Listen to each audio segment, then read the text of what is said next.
E aí, galera, beleza? Então, essa é mais uma aula de literatura do professor Érico Feitosa para as turmas de segunda série do ensino médio, ok? Vamos continuar o assunto romantismo, a ficção romântica, a prosa romântica, os romances do romantismo. Esse é o vídeo parte 2, beleza? Vamos trabalhar especificamente os romances do tipo regionalista e os romances históricos, ok? Então acompanha a gente aí, vai ser uma aula bem bacana sobre esses conteúdos, né? Bem, romantismo no Brasil, vamos lá. Acompanhe aqui as explicações. Deixa eu sair um pouquinho, né, pessoal? Tô na cabeça aqui dessa senhorita. Isso não é muito legal. Então eu vou sair para você ver essa imagem maravilhosa, né? Essa imagem que você está vendo, essas três imagens são muito importantes, né? A primeira são os folhetins, né? Lembrando que os romances nessa época do romantismo, século XVIII, eles eram produzidos para os jornais, eles eram escritos e mandados para o jornal, capítulo por capítulo. E os jornais publicavam esses romances em forma de folhetim. Eram folhas do jornal. Beleza? Toda semana saía um capítulo de determinada história, né? Um capítulo da Iracema, um capítulo da Moreninha, e por aí vai. Então, para você ter uma ideia de como é que era, essa é uma das folhas da Gazeta do Rio de Janeiro, que era a, onde vivia o rei, né? A capital, né? A corte real era no Rio de Janeiro. Então lá você encontra vários jornais, um deles é a Gazeta do Rio de Janeiro, onde se publicava aí capítulos dos livros, que depois esses capítulos eram unidos e formava-se assim o livro propriamente dito. E essa imagem belíssima que você está vendo no meio aí, essa biblioteca, né? Linda, linda, a coisa mais linda do mundo. É chamada Real Gabinete Português de Leitura. Isso aí, pessoal, não fica na Europa, não fica em Portugal, não fica em outro lugar, não. Fica no Brasil, exatamente no Rio de Janeiro, no centro do Rio de Janeiro, né? Rio de Janeiro, capital. Você encontra esse prédio aí maravilhoso com mais de 270 mil livros, né? Nesse ambiente todo requintado, todo de madeira nobre, né? Ele foi construído em 1837, tá? Então, para as pessoas lerem, para você ter uma ideia de como a leitura era algo importante, né? Principalmente para a elite, né? Para a burguesia. Eram eles que tinham o acesso a esse lugar, tá bom? E aí eles liam os livros, estudavam e tal.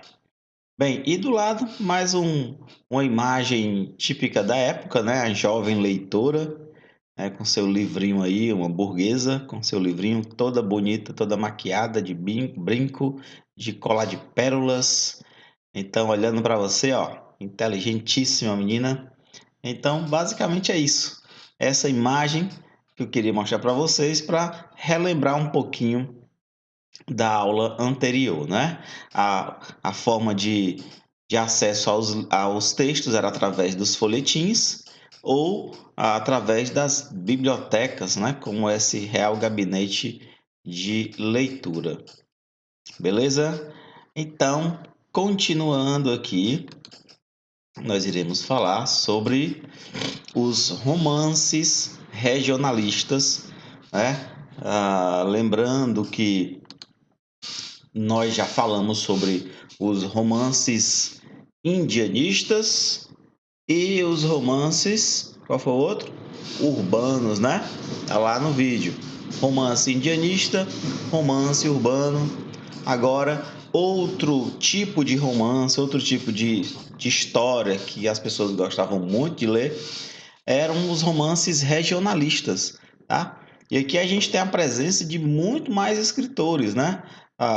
Um Bernardo Guimarães, desculpa, José de Alencar, como sempre, né? O cara tinha um projeto nacionalista de valorização do Brasil através da literatura. Então, o cara tem romance indianista, romance urbano, romance regionalista, romance histórico. O cara tinha escrevia de tudo, beleza? E Visconde de Taunay, eu nunca aprendi direito o nome desse cara. Eu gosto de falar Taunay, né? Eu não sei se está correto, mas é isso aí.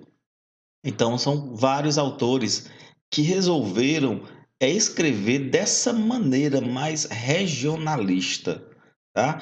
E aí a gente vai entender um pouquinho, né, as características desse tipo de texto, né, que são assim, difere um pouco aí dos outros dois que a gente já viu, beleza? Então aqui eu coloquei as pontos principais, as características desses livros, tá? Desses romances regionalistas.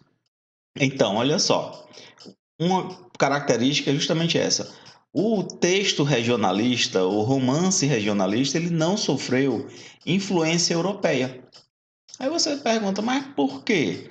Ora, porque aqui nos romances regionalistas há uma forte valorização da cultura local, né? Da cultura brasileira. E como, pessoal, o Brasil é um país continental, é um país enorme, né? Continental no sentido de ser muito grande, né? Muito grande. Nós temos regiões muito diferentes, né? Você vai para o sul, você tem vegetação, relevo, tudo diferente do norte, do nordeste, do centro, oeste e tal. Então, o Brasil ele é muito cheio de regiões muito diferentes. Então, a ideia desses escritores era tentar valorizar essa cultura local, né? A cultura brasileira. Então, para isso, eles não precisavam imitar a cultura europeia, né? Nos romances urbanos, como na época as pessoas que viviam na corte ali, o romance urbano, a gente lembra de romances, histórias que se passam nas cidades, né? Cidades bem mais urbanizadas. Então, o pessoal daquela época, eles imitavam a cultura europeia, principalmente francesa, né? Entendeu? Então, aparece lá a influência da cultura francesa, as roupas, os costumes e tal, aparece nesses romances urbanos. Mas nos romances regionalistas, onde a preocupação é mostrar as regiões brasileiras, fazer com que o leitor brasileiro dessa época descobrisse o Brasil, né? Não era fácil, pessoal, viajar pelo Brasil, né? Não existia ônibus, não existia avião, nada disso. O negócio era viajar a cavalo, né? Carruagem também não dava certo no Brasil. Não tinha estrada, pessoal, aqui. E de uma ponta a outra, era muito complicado, né? Então, você tinha que viajar por dentro de floresta e tal. As estradas que existiam eram péssimas, né? Não dava para uma carruagem ficar passando para lá e para cá, né? Viajando, né? A não ser quando a família real veio para cá e eles tentaram criar estradas para poder essas carruagens pudessem circular, né? Para eles não precisarem irem a cavalo e tal. Possivelmente eles fizeram isso, né? Estradas e tal. Então, é isso.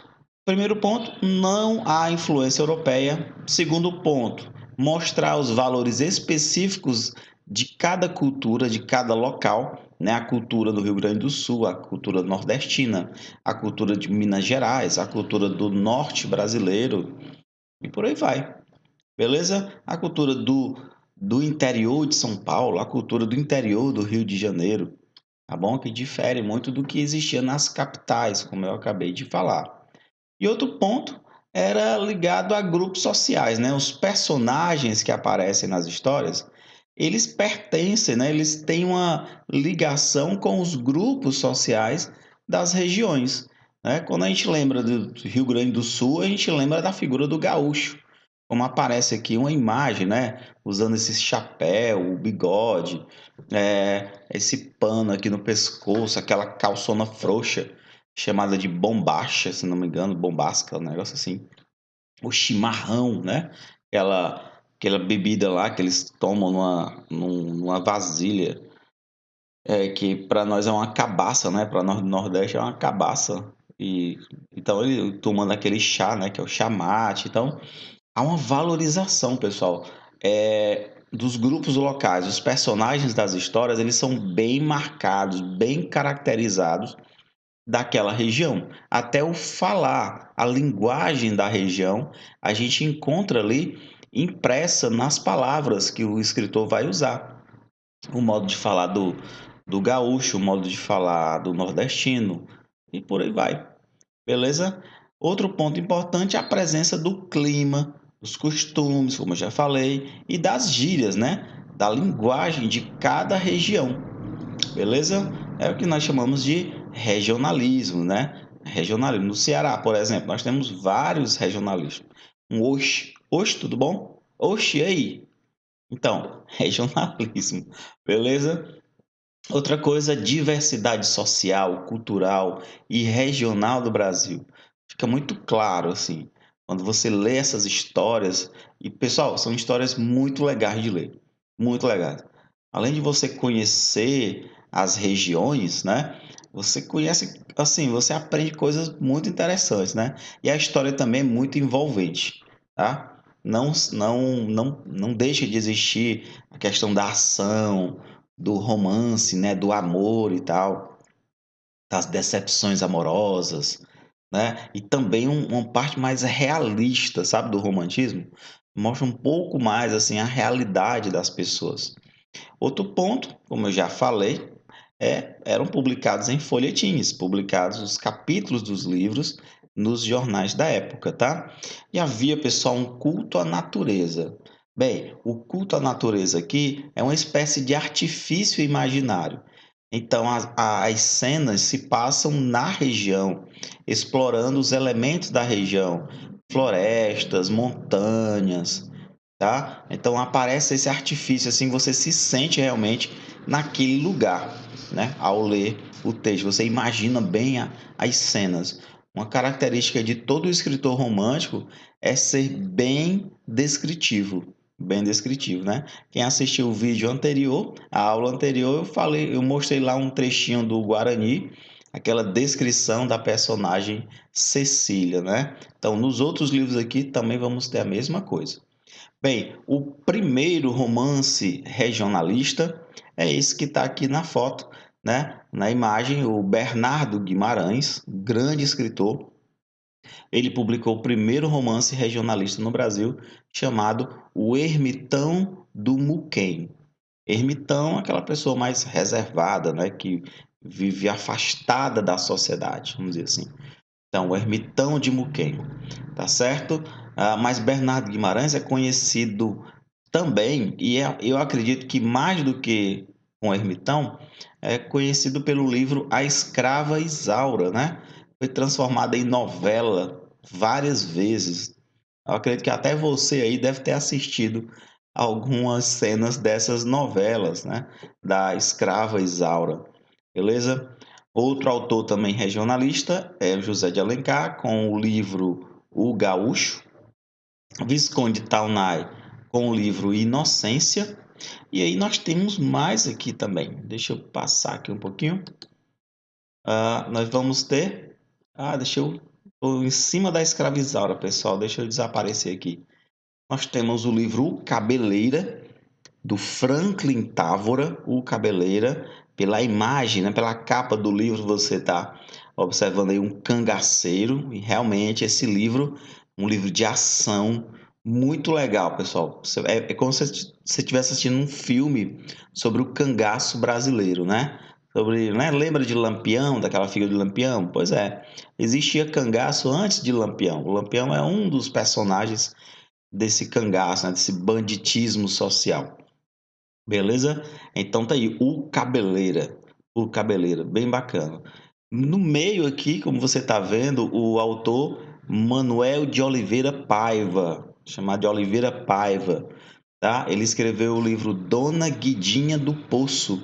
Pessoal, tem uma relação muito legal com Quixeramobim, com a cidade aqui que a gente mora, né? A história se passa em Quixeramobim, se passa nas proximidades de Quixeramobim. Na época não existia a cidade ainda, se não me engano, ou existia um povoado, né? Acho que era mais um povoado, não sei se Quixeramobim já era considerado uma cidade, né? Já tinha sido emancipada. Mas aparece o nome do rio, né? A personagem leva o gado para pastar às margens do rio Quixeramobim. E é uma história bem legal, porque a personagem aqui principal é uma mulher, né? A Dona Guidinha do Poço. Muito interessante, muito interessante. Você deve ler esse livro, principalmente quem é aqui da região de Quixeramobim, assiste, ó, lê o livro aí que você vai gostar, você vai até identificar alguns pontos aqui da nossa região, beleza? E o famosíssimo A Escrava Isaura, né, como eu já disse, o livro aí também transformado em novelas e tal. Beleza? Galera, e o melhor de tudo, todos esses livros que eu estou falando, eles estão de graça, eles são gratuitos, eles já pertencem ao chamado domínio público. Domínio público é quando uma obra literária, ela já passa de 100 anos, se não me engano, então ela passa a ser publicada por qualquer editora e ela passa a pertencer a domínio público. Então, na internet, você pode baixar todos esses livros, tá? Sem problema nenhum. E se você tiver a fim de ler no original esses autores, também é possível. Existe um site muito legal chamado Brasilianas com S, USP, tá? Então a USP, essa universidade, ela digitalizou todos os folhetins desses romances aí. Quando não o folhetim, você encontra as primeiras edições desses livros, tá? Lá gratuito, pessoal, para você baixar. Se não, você encontra em PDF com a linguagem já atualizada e tal. Beleza? Então tá aí, os romances regionalistas são esses que eu mostrei para vocês. Beleza? Vamos continuar. Então, o que foi que eu trouxe aqui? Lógico, né? Vamos degustar um pouquinho de literatura romântica dos romances regionalistas. Aqui eu trouxe para você um trechinho do livro O Ermitão de Muquem, tá? De Bernardo Guimarães, para a gente identificar essas características que eu falei ao longo do vídeo. Beleza, pessoal? Então vamos lá. O nome do capítulo é O Batuque. O Batuque. Acompanhe comigo aqui a leitura. Era um domingo.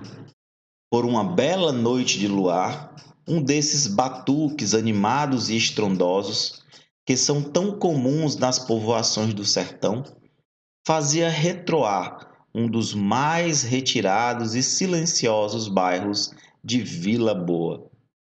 O chão tremia aos frenéticos sapateados dos dançadores. O rumor das violas, dos pandeiros, dos adufes. Adufe, pessoal, é um pandeiro português, só que ele é um pandeiro quadrado, sabe? É bem diferente, grandão, assim, quadrado e grandão. Então imagina aqui, né? A gente está vendo uma festa acontecendo. As palmas compassadas, as cantigas esguelhadas, né? As cantigas sendo, né? Feitas ali ao longo da festa, né? Cantiga aqui, cantiga ali e tal. Retumbava ao longe das margens do Rio Vermelho. Iam perder-se em sons confusos pelas quebradas das montanhas vizinhas. Todo esse rumor e vozerias partiam de uma casa térrea, porém espaçosa, propriedade de mestre Mateus, velho caboclo, ferreiro de nomeada, o qual nessa noite reunia em sua casa a a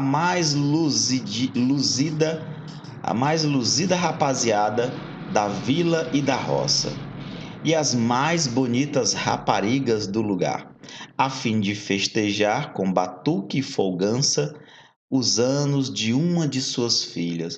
Pessoal, uma festa de aniversário, né? No século XVIII, aqui no interior de Goiás, né? Interessante, esse livro é sobre Goiás, sobre a origem de Goiás. A festa é afogança e tal, para o que tinha obtido licença expressa do juiz ordinário. Pois é, interessantíssimo. Fazer festa nessa época tinha que ter autorização da justiça, né? Porque era proibido você manifestar-se culturalmente, mostrar a sua cultura. Olha só que loucura, pessoal. Não era possível, você tinha que ter autorização, né? Então, Mestre Mateus era um bom velho de costumes pacíficos, benquisto, alegre e amigo de folgar.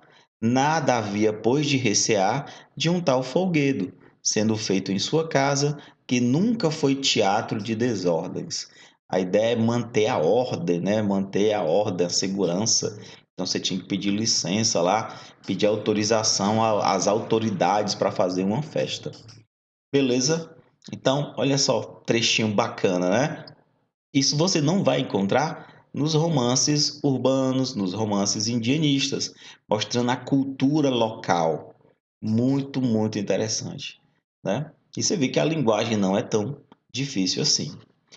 Bem, continuando, e aqui eu trago um trechinho do romance O Gaúcho, né? Nesse trecho, galera, ele é um capítulo chamado O Pampa, né? Ele vai mostrar essa imagem aí que você está vendo, ó. Esse é o Pampa Gaúcho, né? É o campo, tudo bem plano, árvores aqui e ali, tudo verdinho. Lá no final, galera, você está vendo o mar, né? Você está vendo o oceano, lá no final da foto. No fundo, no horizonte, ali é o mar. Então, esse é o Pampa Gaúcho, né? Chamado Pampa Gaúcho. Vamos dar uma lida aqui. Eu vou desaparecer para poder a gente ver bonitinho, né? Ler direitinho isso daí, tá bom? Bem, o Pampa. Como são melancólicas e solenes, ao pino do sol, as vastas campinas que cingem as margens do Uruguai e seus afluentes. A savana se desfralda a perder de vista, ondulando pelas sangas e coxilhas que figuram as flutuações das vagas nesse verde oceano.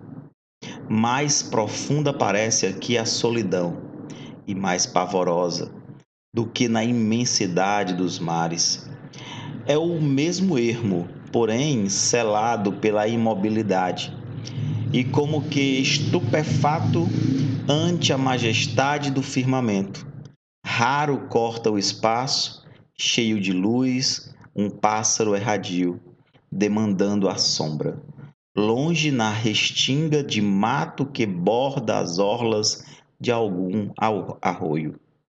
A trecho passa o poldro bravio, desgarrado do magote.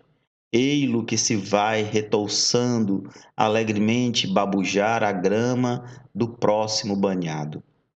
No seio das ondas, o nauta sente-se isolado. É o átomo envolto numa dobra do infinito. A âmbula imensa tem só duas faces convexas, o mar e o céu. Mas em ambas a cena é vivaz e palpitante. As ondas se agitam em constante flutuação. Tem uma voz, murmuram. No firmamento as nuvens cambiam a cada instante ao sopro do vento. Há nelas uma fisionomia, um gesto. A tela oceânica, sempre majestosa e esplêndida, ressumbra possante vitalidade. O mesmo pego insondável abismo exubera de força criadora. Miríades de animais o povoam, que surgem à flor da água. Muito interessante, né? Uma descrição assim, né, pormenorizada da paisagem, tá? Algumas palavras, né, difíceis, palavras que nós não usamos, e também que falam daquela região, né, que descrevem a vegetação daquela região, os animais daquela região. Então você tem aí um painel, uma imagem colocada pelo José de Alencar no livro O Gaúcho. Além do Gaúcho, eu trouxe também 2 trechinhos que não podia faltar, né, pessoal, do livro A Escrava Isaura, tá? O primeiro trecho é o início do primeiro capítulo do livro, e o outro trechinho é quando ele vai descrever pela primeira vez, ali vai descrever a personagem principal, que é a escrava Isaura, beleza? Então, vamos lá. Era nos primeiros anos do reinado do senhor Dom Pedro II. Ele já ambienta a história. No fértil e opulento município de Campo de Goitacazes, à margem do Paraíba, aqui é o Rio Paraíba, tá, pessoal? A pouca distância da vila de Campos, havia uma linda e magnífica fazenda. Era um edifício de harmoniosas proporções, vasto e luxuoso, situado em aprazível vargeado ao sopé de elevadas colinas cobertas de mata, em parte devastada pelo machado do lavrador. Longe, em derredor, a natureza ostentava-se, ainda em toda a sua primitiva e selvática rudeza. Mas por perto, em torno da deliciosa vivenda, a mão do homem tinha convertido a bronca selva que cobria o solo em jardins e pomares deleitosos, em gramais e pingues pastejantes, sombreadas aqui e acolá por gameleiras gigantescas, perobas, cedros e copaíbas que atestavam o vigor da antiga floresta. Aí você tem a descrição do lugar onde a escrava Isaura está, né? Numa fazenda ao redor dessa belíssima natureza aí, ok? Então é isso que você tem aqui primeiramente. Aparece o nome de árvores, né? Peroba, cedro, copaíbas. Então aquela coisa lá que eu falei sobre o culto à natureza. Bem, e um outro trechinho do livro, no mesmo capítulo, diz assim: acha-se ali, né, dentro da casa, do casarão, né, acha-se ali sozinha e sentada ao piano uma bela e nobre figura de moça. As linhas do perfil desenham-se distintamente entre o ébano da caixa do piano e as bastas madeixas ainda mais negras do que ele. São tão puras e suaves essas linhas que fascinam os olhos, enlevam a mente e paralisam toda a análise. Eita, ele está descrevendo a escravizaura, a Isaura. A tez, ou seja, a face dela, né, o rosto dela, é como o marfim do teclado. Então, ela é branca, pessoal. Ela é branca e ela é escrava. Olha só que loucura. A tez é como o marfim do teclado, alva que não deslumbra, embaçada por uma nuance delicada que não sabereis dizer se é leve palidez ou cor-de-rosa desmaiada. O colo donoso e do mais puro lavor sustenta com graça inefável o busto maravilhoso, né? Os cabelos soltos e fortemente ondulados se despenham caracolando pelos ombros em espessos e luzidios rolos, e como franjas negras escondiam quase completamente o dorso da cadeira a que se achava recostada. Então aí você tem a descrição da personagem principal desse livro, né? A Isaura, a escrava Isaura. Muito legal, muito legal. É bem descritivo, ver os detalhes ali da pessoa, né? Muito legal. Bem, vamos continuar esse negócio. Aqui, galera, nós temos livros que não são do romantismo. Porém, são livros muito importantes porque eles têm uma característica, né, parecida. Você encontra esses livros também, mas são livros como, por exemplo, Ken Follett, Queda de Gigantes, Orgulho e Preconceito, da Jane Austen. E, se não me engano, ela sim é da época do romantismo. O italiano Humberto Eco com O Nome da Rosa, Noah Gordon com O Físico, livraço, e também o filme, pessoal, você tem que assistir. O Menino do Pijama Listrado, do John Boyne, né? Também transformado em filme, né? Guerra e Paz é um clássico da literatura russa, né? Do Tolstói. E Tentação Perigosa, né? Eu não estou lendo direito ali, Terry Brigby, nossa assim. Outro livro também. Todos esses livros têm uma característica. Eles são romances históricos. Romances históricos. Eles trazem na temporalidade um momento da história do mundo, né? Por exemplo, Humberto Eco, você tem a Idade Média. O Menino do Pijama Listrado, você tem Segunda Guerra Mundial. O Físico, Idade Média também. E por aí vai. Trouxe vários livros aqui para você ter ideia que há muito livro de chamado romance histórico.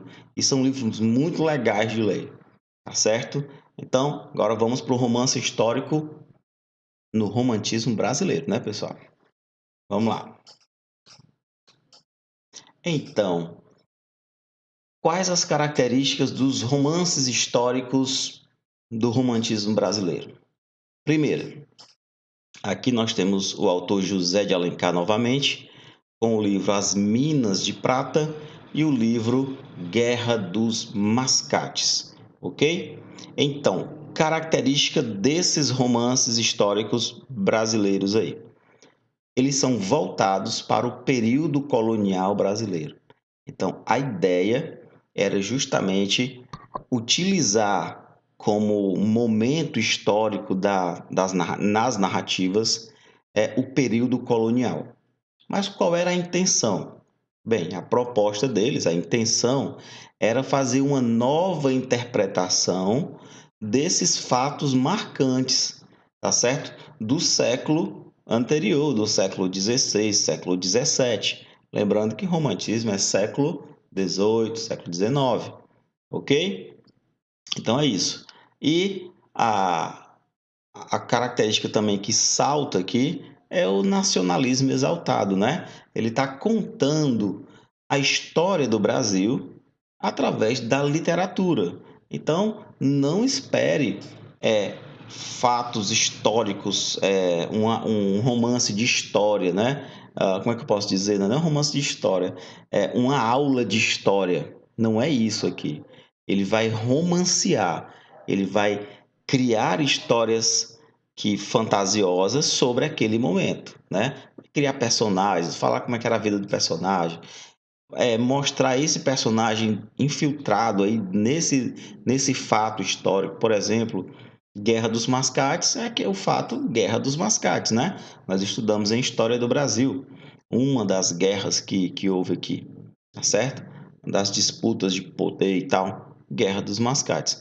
E outra coisa era justamente dentro daquele projeto nacionalista do José de Alencar, era construir, né, um pensamento histórico no povo, né? Construção histórica da pátria através da literatura brasileira. É um povo que não conhece a sua própria história, ele não consegue entender, né, o que está acontecendo ao redor dele. Então, uma pessoa, um cidadão, ele precisa conhecer a história do próprio país, né? Para refletir sobre o momento que ele vive, refletir sobre o passado, né? E projetar o futuro. Então a ideia é justamente essa, sabe, do José de Alencar, era construir uma história da pátria, né? Uma construção histórica da pátria através da literatura. Ok? Então, Guerra dos Mascates, por exemplo, foi uma disputa lá entre os senhores de engenho que produziam açúcar e os comerciantes portugueses, né? Que eram chamados de maneira pejorativa de mascates, né? Os comerciantes portugueses. Então, há uma disputa mesmo entre eles, uma espécie de guerra lá em Pernambuco, se não me engano. Beleza? Então é isso. Vamos passar aqui. E aqui eu trouxe um trechinho da Guerra dos Mascates para a gente ter uma ideia de como é que era a linguagem do José de Alencar em A Guerra dos Mascates. Então, esse é um capítulo chamado O Primeiro Sangue Derramado na famosa Guerra dos Mascates. Então, um cavaleiro, bem parecido e trajado com lindas roupas, que descia a rua na direção da misericórdia, fora causa do sobressalto da moça. Quase fronteiro à janela, o fogoso cavalo em que montava caracalou-se, voltando rapidamente sobre os pés. E durante um momento lutou o mancebo, que mostrava ser excelente escudeiro, para subjugar o animal. Nesse tempo, o tinha visto Leonor, que se lançara para a janela. De certo percebera ele o vulto da moça, e ao reconhecera, porque fitou nela um olhar expressivo, acompanhado por um gesto rápido, entreabrira a mão direita erguida, e um pequeno objeto, mais alvo que as rendas do punho, apareceu na palma. Logo após, dando de rédea ao cavalo, seguiu a passo pela rua adiante. Não é nada, tia, disse Leonor ainda trêmula, sem tirar os olhos das restas. Então, olha aí, esse maluco aí, né? Esqueci o nome do homem, ó. Cadê o nome dele? Esse homem, esse mancebo, né? Tá lá domando um cavalo perto de uma casa, perto da janela lá de uma casa. E aí aparece uma mulher, Leonor, e olha para ele e ele olha para ela. E aí acontece o quê? Parece que eles ficaram ali, um interessado pelo outro. E ela deixou um lencinho cair na mão dele. Ele estende a mão e pega o lenço dela. Rapaz, isso aí vai dar confusão, viu? É por isso que o nome do capítulo é O Primeiro Sangue Derramado. Deve ter sido uma confusão causada por esses dois aí, né? Então, basicamente é isso, pessoal. Dentro dos romances históricos, dos romances regionalistas, sempre tem uma historinha de amor acontecendo. Beleza? Então, é isso aí. Aqui a gente encerra os romances do romantismo, né? A prosa romântica. Vimos nesses dois vídeos, nessas duas videoaulas, todo esse conteúdo. Beleza? Então, até mais, pessoal. Tchau.